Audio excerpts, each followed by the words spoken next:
BEd अभ्यर्थियों के मामले में सुप्रीम कोर्ट का एक अहम फैसला आया है, जिससे टीचरों के बीच में काफी ज्यादा हड़कंप मच गया है। इसी बात की पुष्टि करने के लिए हम हैं माननीय उच्च न्यायालय के विद्वान अधिवक्ता श्री नलिन कुमार जी के सर, जो बीएड योग्यताधारी अभ्यर्थी हैं, जो कि 1 to 5 टीचर के पद पर नियुक्त किए जाने के मामले में माननीय सर्वोच्च न्यायालय ने क्या फैसला दिया है?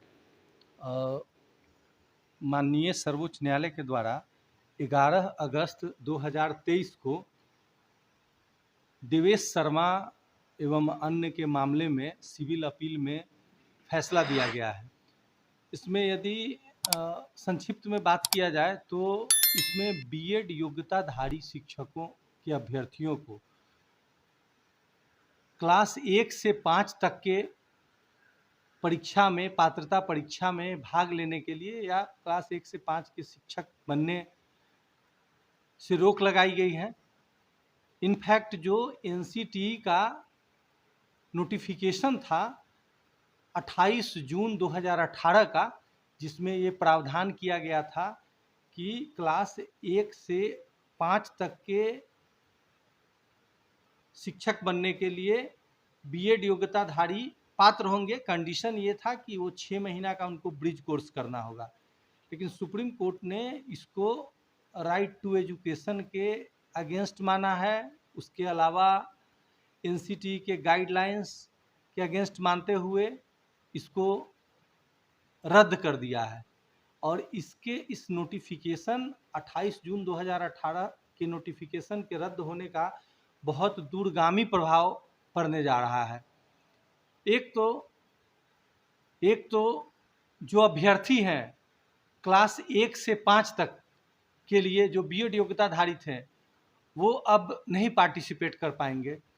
दूसरा एक प्रॉब्लम इस जजमेंट से मेरे समझ से ये प्रतीत हो रहा है कि चूँकि माननीय सर्वोच्च न्यायालय ने अपने जजमेंट में इस बात को नहीं अंकित किया है कि ये जजमेंट रिट्रोस्पेक्टिव इफेक्ट से लागू होगा या प्रोस्पेक्टिव इफेक्ट से लागू होगा। कहने का मतलब भूतलक्षी प्रभाव से होगा या आगे के प्रभाव से होगा।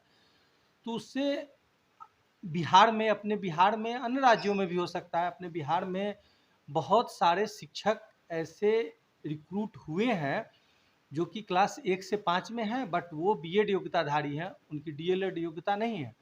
तो इस आदेश के आने से हो सकता है उनके सेवा पर खतरा मंडरा जाए, हो सकता है समाज से कुछ व्यक्ति कोर्ट प्रोसीड कर जाएं, ये कोर्ट के समक्ष याचिका लगाएं कि ये लोग एलिजिबल नहीं है क्लास 1 से 5 के पढ़ाने के लिए। तो ये समस्या उत्पन्न हो गया है। सर, ये क्या फैसला ये बिहार पर भी लागू होगा? हाँ, ये जो माननीय सर्वोच्च न्यायालय का फैसला है, नो डाउट ये राजस्थान के कंटेक्स्ट में है, बट इसमें माननीय सर्वोच्च न्यायालय के द्वारा सारे स्टेट्स के बोर्ड को और सारे स्टेक होल्डर को आमंत्रित किया गया था कि आइए आप अपना इंटरवेंशन डालिए, अपना जो पक्ष है सुरखिए। इनफैक्ट इसमें बिहार का, वेस्ट बंगाल का तो चर्चा भी किया गया है। आपको हम बता दें जजमेंट के पैराग्राफ 5 में बिहार, यूपी और कलकत्ता का, वेस्ट बंगाल का चर्चा आई है।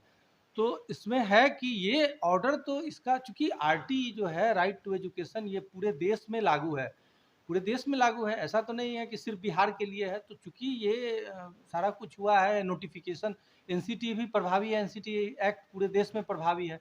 तो एनसीटीई का यदि नोटिफिकेशन रद्द हुआ है तो जाहिर सा बात है इसका पूरे देश पर प्रभाव पड़ेगा।